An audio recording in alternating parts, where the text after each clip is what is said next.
मित्रांनो, 10वीच्या प्रश्नपत्रिकेमध्ये आपल्याला स्वमत लिहा अशा प्रकारचा प्रश्न विचारला जातो आणि हा जो प्रश्न असतो तर हा 3 गुणांसाठी असतो आणि हा प्रश्न तुम्हाला पाहायला मिळतो. एकतर पहिली गोष्ट म्हणजे 2 उतारांमध्ये.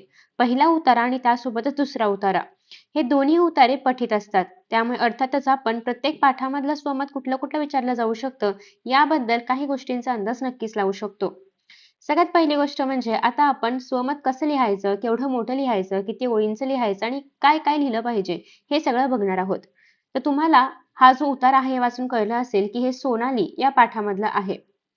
तर ह्याच्यामध्ये साधारणतः आपल्याला प्राण्यांची मैत्री वगैरे बघायला मिळते आणि मग ते सगळंच इथे सांगितलेलं आहे. मग यावरती कशा प्रकारचं स्वमत विचारलं गेलं होतं?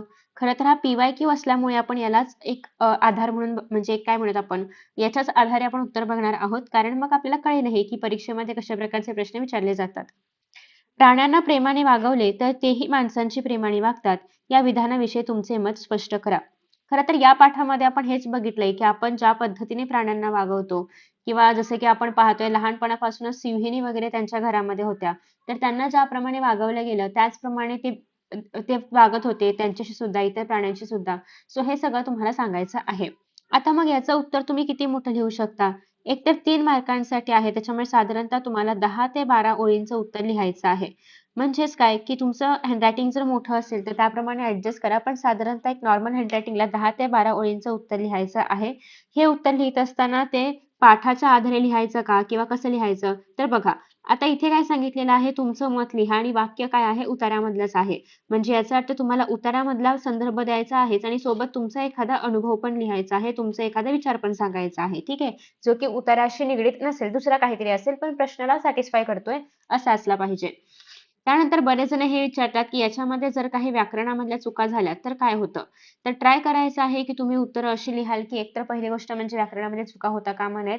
दुसरी गोष्ट म्हणजे भाषा विषय असल्यामुळे याची उत्तरं प्रॉपरच असली पाहिजेत. अशुद्ध लेखन किंवा व्याकरणामध्ये चुका झाल्या, की तुमचे मार्क्स मोस्टली कापले जातात.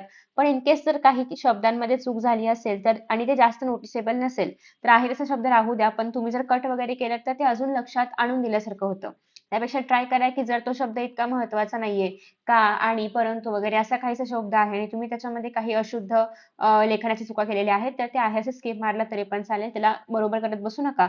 पण अगदीच खूपच महत्त्वाचा शब्द आहे आणि तोच चुकवलेला आहे, तर तो मात्र तुम्ही थोडंसं एक छोटीशी काट मारून परत लिहू शकता. ठीक आहे? आता बघा उत्तर कसं लिहायचंय. याचं उत्तर असं आहे, की मी अशी कितीतरी दृश्ये पाहिली आहेत, जेथे मनुष्य आणि प्राणी यांच्यातील प्रेम, जिव्हाळा, वात्सल्य आपणास दिसून येतं. आता उदाहरण आपण देणार आहोत. पहिल्यांदा तर आपण त्याच्याशी निगडीत आपलं जे मत आहे ते मांडतोय आणि मग आपण पाठाकडे पण येतोय, कारण हा प्रश्न पाठाच्या अनुषंगाने किंवा उताराच्या अनुषंगाने विचारला गेलेला आहे. जर असं असतं, की प्राणी आणि तुमच्यामधली मैत्री याच्याबद्दल एखादा तुमचा अनुभव लिहा, तर मग तिथे आपण पाठाबद्दल काहीच लिहिलं नसतं किंवा सोनाली, रुपाली यांचा उल्लेख पण केला नसता. कारण ते कम्प्लिटली आपल्याबद्दल असतं. पण या ठिकाणी एक विधान आहे, जे की पाठामधलं आहे आणि त्याच्याविषयी आपलं मत द्यायचंय. त्याच्यामुळे पाठाचा संदर्भ या ठिकाणी घ्यावा लागणार आहे. सो डिपेंडिंग ऑन की क्वेश्चन कशा प्रकारे विचारला गेलाय, तुम्हाला त्याचं उत्तर लिहायचं आहे. उदाहरण द्यायचे झाल्यास बाबा आमटेंच्या आनंदवनात डॉक्टर प्रकाश आमटे आणि त्यांचे कुटुंबीय अगदी लहान नातवंडे देखील प्राण्यांशी खेळता खेळतात, बागडतात हे आपल्याला पाहायला मिळतं. तेथे तर पाळीव प्राणी आणि हिंस्र असे दोन्ही प्रकारचे प्राणी त्यांच्या अवतीभोवती वावरत असतात. प्राण्यांमध्ये निसर्गतः एक गुणधर्म आहे, तो म्हणजे आपण त्यांना लळा लावला तर ते सदैव आपल्याशी प्रामाणिक राहतात. माणसांमध्ये जशी प्रेम व संतापी वृत्ती असते तशीच पशूंमध्येही असते. ज्याप्रमाणे समोरच्या व्यक्तीच्या भावनांना माणूस त्याच्या भावनांद्वारे प्रतिसाद देत असतो, तसेच प्राण्यांचे पण असते. आपण त्यांना त्रास दिला, मारले, ओ ओरडले तर ते दुखावतात. ओरडलं पाहिजे या ठिकाणी, तर ते दुखावतात. पण प्रेमाने वागवले तर तितकीच जाणीवही ठेवतात. सोनाली व रुपाली या अनुक्रमे सिंहिणी व कुत्री असून त्यांच्या लेखकांच्या घरातील वावर, घरातील इतर व्यक्तींविषयी असलेले प्रेम प्रत्यक्ष अनुभवण्यास मिळते आणि त्यामुळे वरील विधानाच्या सत्यतेविषयी मला खात्री आहे आणि आपण सर्व प्राणीमात्रांशी प्रेमाने वागायला शिकले पाहिजे आणि म्हणूनच खरं तर वरील विधान लिहिण्यापेक्षा तुम्ही असं पण लिहू शकता, की आपण जर प्राण्यांशी प्रेमाने वागलो तर ते पण आपल्याशी प्रेमाने वागतात, हे विधान सत्य आहे. ठीक आहे? असं लिहिलं तरी पण चालेल. तर अशा प्रकारे तुमचं स्वमत असलं पाहिजे. याच्यामध्ये पाठाचा संदर्भ घेतलेला आहे. तुम्ही जर नाही घेतलात इतर काही प्रश्नांमध्ये तर त्याप्रमाणे पण चालू शकतं. आता फॉर एक्झाम्पल बघा, आपल्याकडे ना हे पुस्तक आहे. आता पुस्तकामध्ये जर बघायचं म्हटलं ना तर आपल्याकडे पहिला जो पाठ आहे तर तो आहे बोलतो मराठी. तर यामध्ये जर प्रश्न विचारले गेले तर कशा प्रकारचे प्रश्न येऊ शकतात बरं स्वमतासाठी? तर बघा की गरज नसताना इतर भाषांमधले शब्द वापरू नयेत. हे लेखिकेच्या मताबाबत तुमचे मत सोदाहरण लिहा. आता या केसमध्ये ना तुम्हाला लेखिकांबद्दल म्हणजे पाठाबद्दल पण थोडंसं सांगावं लागेल आणि तुम्हाला तुमचं एखादं उदाहरण पण द्यावं लागेल की आजकाल आपण बऱ्याचदा बघतो की इव्हन आता बघा मी पण बोलताना मध्ये मध्ये इंग्रजी शब्द येतातच आहेत. याचं कारण असं आहे की आपण आता सध्या बोलताना फक्त मराठी किंवा पूर्ण वाक्य मराठीतच बोलतो असं होत नाही. कारण इतर भाषांचा पण प्रभाव त्याच्यावरती पडतो. आपण बऱ्याचदा इंग्रजी पुस्तकं जास्त वाचतो किंवा आसपास इंग्रजी जास्त ऐकतो आणि त्यामुळे हा प्रभाव पडणं साहजिक आहे. पण कधी-कधी ना मराठी शब्द माहिती असून पण आपल्या तोंडून इंग्लिश शब्द जास्त वेळा बाहेर पडतो किंवा कधी-कधी हे जाणून-बुजून पण केलं जातं. तर मग त्याच्याबद्दल तुम्हाला काही उदाहरणं इथे लिहायची आहेत. त्यानंतर आहे की लेखिकेने मराठी भाषेचा संबंधित केलेला जो काही सन्मान आहे तो तुमच्या शब्दात लिहा. आता हे लेखिकांबद्दल आहे किंवा पाठाबद्दल आहे तर तुम्हाला पूर्णतः पाठाचा आधार घ्यायचा आहे, पाठाबद्दल लिहायचं आहे, तुमच्या शब्दात लिहायचं आहे पण जे काही तुम्ही उत्तर लिहिणार आहात ते पाठाच्या अनुषंगानेच लिहायचं आहे. तुम्ही शहाणे आहात या वाक्यातील शहाणे या शब्दाची अर्थछटा लिहा. तर याच्यामध्ये कुठेही पाठाचा संदर्भ द्यायची गरज नाहीये. डिरेक्टली तुम्ही याचं उत्तर जे आहे तर ते याच्या अनुषंगाने लिहू शकता. तर अशा पद्धतीने कुठे पाठाचा उपयोग करायचा आहे किंवा पाठामधल्या गोष्टींचा उपयोग करायचा आहे, कुठे नाही करायचा आहे, हे पण तुम्हाला कळलं पाहिजे. मोस्टली स्वाध्यायामधले जर प्रश्न तुम्ही केलेत ना स्वमताचे तरी पण तुम्हाला आयडिया येणार आहेच. सो तेवढे केले तरी पण चालेल. आता या ठिकाणी बघा तुम्हाला असं येऊ शकतं की तुमचं आणि तुमचं लहानपणी तुम्ही आजीसोबत राहिला असाल तर तेव्हाच्या काही आठवणी लिहा किंवा आठवणी आठवत असतील तर ते लिहा किंवा तुमचं तुमच्या आजीशी नातं कसं होतं ते लिहा. अशा प्रकारचे स्वमताचे प्रश्न येऊ शकतात किंवा एकत्र कुटुंब पद्धत की विभक्त कुटुंब पद्धत यावर तुमचं मत लिहा किंवा तुम्हाला काय आवडेल ते लिहा. अशा प्रकारचे प्रश्न तुम्हाला याच्यावरती विचारले जाऊ शकतात. त्यानंतर अजून आपल्याकडे काय आहे तर वसंताचा एक चॅप्टर आहे आपल्याकडे. तर आता याच्यामध्ये काय सॉरी वसंत हृदय चैत्रचं चॅप्टर आहे आपल्याकडे. तर याच्यामध्ये काय-काय विचारलं जाऊ शकतं, की तुम्ही जो अनुभवलेला एखादा वसंत ऋतूमधला प्रसंग असेल तर तो लिहा किंवा चैत्रामुळे निसर्गामध्ये काय-काय बदल होतात, वसंतानंतर निसर्गामध्ये काय-काय बदल होतात, ते कसे आल्हाददायी वाटतात किंवा तुम्हाला आवडतात का? अशा प्रकारचे प्रश्न येऊ शकतात. किंवा चैत्रातल्या पिंपळाच्या नवपालवीचे रूपाचे सौंदर्य शब्दामध्ये लिहा. आता अर्थात हे थोडंसं पॅसेजमध्ये ऑलरेडी एक्सप्लेन केलं असणार आहे. तुम्हाला तेच वाचून तुमचे काही एक्सपिरियन्सेस किंवा अनुभव लिहायचे आहेत. ठीक आहे? हे बघा तुमची आठवण सांगा वगैरे अशा प्रकारचे प्रश्न इथे विचारले जातात.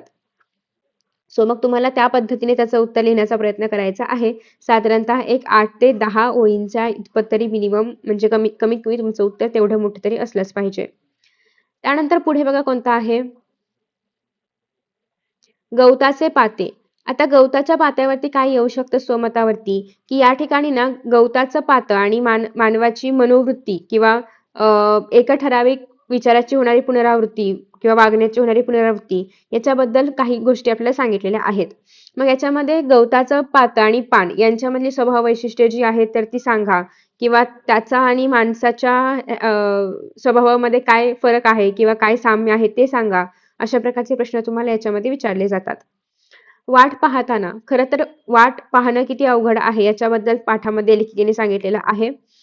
वाट पाहणे ही गोष्ट सुखाची नसली तरी गोष्टींचे मोल पटवून देणारी आहे. हा प्रश्न तुम्हाला एक्झाममध्ये विचारला जाऊ शकतो आणि त्याच्यामुळे हे करायचं आहे. मोस्टली पाठाच्या शीर्षकाची समर्पकता वगैरे असे प्रश्न उत्तरामध्ये नाही विचारले जात. त्याच्यामुळे तुम्हाला हा तिसरा प्रश्न फक्त करायचा आहे. याच्यासारखे प्रश्न एक्झाममध्ये येऊ शकतात. ठीक आहे? किंवा वाट पाहतानाचा तुमचा एखादा अनुभव असेल तो सांगा. मग तुम्ही सांगू शकता, की कधीतरी हे झालं असेल किंवा नसेल पण झालं, की तुम्ही हॉस्पिटलमध्ये बसलेला आहात आणि तुमच्या घरामधलं कोणीतरी ॲडमिट आहे, तर ते बरं होण्याची तुम्ही वाट पाहताय किंवा त्यांचं ऑपरेशन चालू आहे, ते निर्विघ्न पार पडण्याची तुम्ही वाट पाहताय. तर अशा प्रकारचं जे वाट पाहणं आहे किंवा जे इमोशनल वाट पाहणं आहे, त्याबद्दल तुम्ही नक्कीच ह्याच्यामध्ये लिहू शकता. त्यानंतर आहे अप्पांचं पत्र. आता यामध्ये ना खरं तर तुम्हाला स्वमतासाठी काय-काय विचारलं जातं. मोस्टली हा चॅप्टर पॅराग्राफ नाही विचारला जात. आत्तापर्यंत तरी मोस्टली नाही विचारला गेलाय. बट तरी पण आता करायचंच म्हटलं तर ह्याच्यामध्ये मग तुम्ही स्वमतासाठी हे जे चॅप्टरच्या खालचे प्रश्न आहेत तेवढे केले तरी पण चालतील. किंवा तुम्हाला जर असं विचारलं की तुमच्या शाळेतील शिपाई काका आणि तुमचं जे काही नातं आहे त्यावर स्पष्ट लिहा वगैरे अशा प्रकारे. सो मग अशा प्रकारचे काही स्थूल वाचनाचे प्रश्न तुम्हाला याच्यामध्ये विचारले जाऊ शकतात. त्यानंतर आहे अरुणिमा सगळ्यात बेस्ट आणि कमाल चॅप्टर. आता यामध्ये बघा तुम्हाला बघायला मिळतंय की स्वमतामध्ये खूप साऱ्या गोष्टी विचारलेल्या आहेत की प्रत्येकामध्ये एक जिद्दी अरुणिमा असते. याबाबत तुमचे मत स्पष्ट करा. तर आधी अरुणिमा जिद्दी कशी आहे यासाठी तुम्हाला पाठाचा संदर्भ घ्यावा लागेल किंवा पाठामधलं उत्तर थोडंसं लिहावं लागेल आणि मग त्यानंतर तुमचं मत लिहायचं आहे. दुसरी गोष्ट अशी आहे की अरुणिमामध्ये अशी काय गुणवैशिष्ट्ये आहेत त्याबद्दल लिहा. सो ते तुम्हाला लिहिता आलं पाहिजे. त्यानंतर आपलं ध्येय साध्य करताना प्रयत्न निष्फळ ठरणं म्हणजे अपयश नसतं. हे जे वाक्य आहे अतिशय महत्वाचं वाक्य आहे. याचा तुम्हाला समजलेला अर्थ लिहिताना पाठाचा संदर्भ पण नक्की घ्या. ठीक आहे. त्यानंतर पुढे बघा. आपण आता फक्त गद्यबद्दल बोलतोय. सो त्याच्याबद्दलच आपण घेणार आहोत. कर्ते सुधारक कर्वे यांच्यामध्ये ना जास्तीत जास्त करून महिला शिक्षण किंवा स्त्री शिक्षण याच्यावरती प्रश्न येतात आणि फॉर एक्झाम्पल बघा, स्त्रियांना शिकवणे अत्यंत गरजेचे आहे किंवा स्त्री शिक्षणावरती, स्त्री भ्रूण हत्येवरती किंवा स्त्रियांनी स्वावलंबी झालं पाहिजे. तर अशा प्रकारचे प्रश्न तुम्हाला याच्यामधून विचारले जातील. हे मोस्टली नाही विचारले जाणार, पण कर्ते सुधारक यातून महर्षी कर्वे यांचे जे गुणवैशिष्ट्य आहेत तर ते तुम्हाला विचारलं जाऊ शकतं. त्यानंतर आहे काळे केस हा चॅप्टर. काळे केस मध्ये काय विचारलं जाऊ शकतं ह्याचा पण पॅरेग्राफ मोस्टली नाही विचारला गेला एक्झाम मध्ये, पण हे विचारलं जाऊ शकतं तुम्हाला क्वेश्चन. ठीक आहे.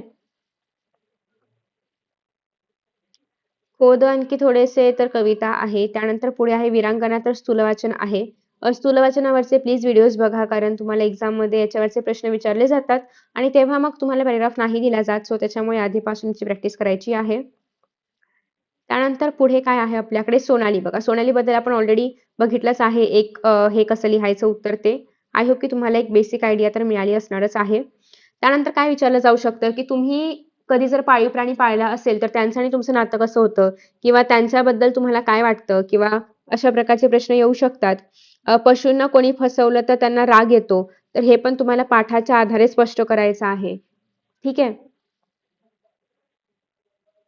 त्यानंतर पुढे आहे निर्णय. निर्णय हा पण पाठ मोस्टली एक्झाम मध्ये नाही विचारला गेलाय, पण इन केस तुम्हाला हवं असेल तर हे लिहू शकता. असा प्रश्न येऊ शकतो की रोबो जे आहे तर ते आजच्या जगामध्ये शाप आहे की वरदान आहे किंवा माणुसकीमुळे माणूस श्रेष्ठ ठरतो हे जे आपलं उदाहरण आहे तर याच्याबद्दल तुम्हाला विचारलं जाऊ शकतं किंवा त्यासोबतच नेक्स्ट आहे ते म्हणजे तंत्रज्ञान माणसाला पूरक आहे, पर्याय नाही किंवा तंत्रज्ञान आणि माणसाने तंत्रज्ञानाचा उपयोग करावा का, रोबोट्सचा वगैरे उपयोग करावा का, त्यामुळे काय हानी होऊ शकते का किंवा यंत्रमानवाच्या हातामध्ये सगळं देणं नियंत्रण देणं बरोबर आहे का. तर अशा प्रकारचे प्रश्न तुम्हाला एक्झाम मध्ये विचारले जाऊ शकतात थोडेफार वैचारिक. त्यानंतर येस डन. सर्व विश्वची व्हावे सुखी यातले पण मोस्टली क्वेश्चन्स नाही आहेत एक्झाम मध्ये. सो इवन तुम्ही नाही केलं तरी पण चालेल. पण स्वमतामध्ये मग हेच की या पाठामधून तुम्हाला काय संदेश मिळतो किंवा भूता परस्परे पडो मैत्र जीवाचे हे तुम्ही खऱ्या आयुष्यामध्ये कसं वापरू शकता किंवा यामधल्या बऱ्याचशा ओळी ज्या आहेत तर त्या खऱ्या आयुष्यामध्ये कशा काय वापरता येतील किंवा याच्याशी निगडीत तुमचा एखादा अनुभव सांगा वगैरे अशा प्रकारचा प्रश्न तुम्हाला एक्झाम मध्ये विचारला जाऊ शकतो. पण हा मोस्टली पॅसेज नाही आहेत एक्झाम मध्ये त्याच्यामुळे तुम्ही नाही केला तरी पण चालणार आहे. बाकी तर आहे स्थूलवाचन. सो आय होप की तुम्हाला एक बेसिक आयडिया मिळाली असेल की स्वमत कशामधलं येऊ शकतं, कसं येऊ शकतं, कसं लिहायचं आहे, किती ओळींचं लिहायचं आहे. 3 मार्कांसाठी असेल तर साधारणतः किती वेळ दिला पाहिजे. वेळेबद्दल ऑलरेडी मी टाइम मॅनेजमेंटचा व्हिडिओ अपलोड केलेला आहे. आय होप तुम्ही चेक केला असेल. Best of luck for your exams and see you in the next session. Bye bye.